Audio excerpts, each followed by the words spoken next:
Bọn lái su chay. Su chay. Bọn lái rồi còn một hốp chay. Chay. Trò cuốn không xin chay. Không xin chay.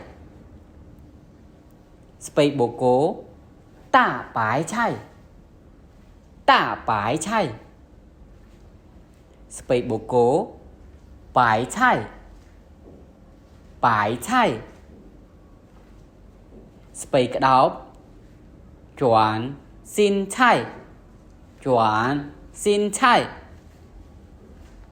Mật tế lạ chao. Lạ chao. Đồng lông bà ráng thú tô. Thú tô.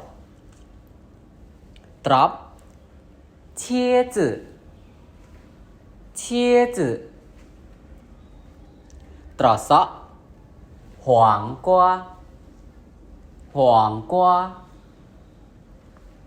Chải tháo bái lỗ bò. Bái lỗ bò. Chải tháo lỗ bò. Lỗ bò. Cà rốt hú lỗ bò.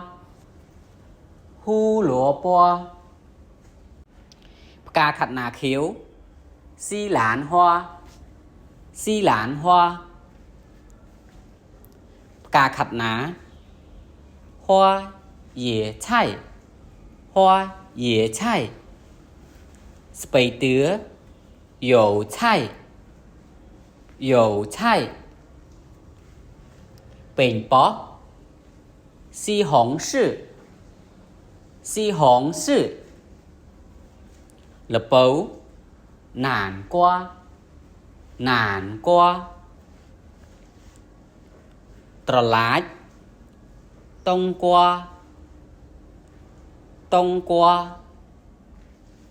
Sất mùa cu. Mùa cu.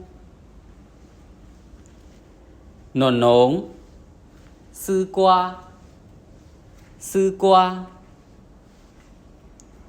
Mà rẽ khủ qua. Khủ qua.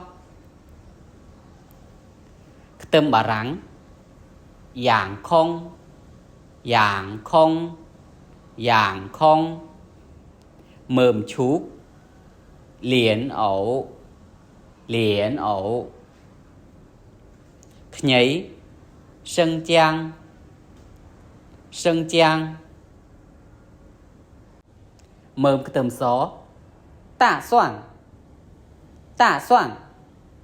Tạ soạn.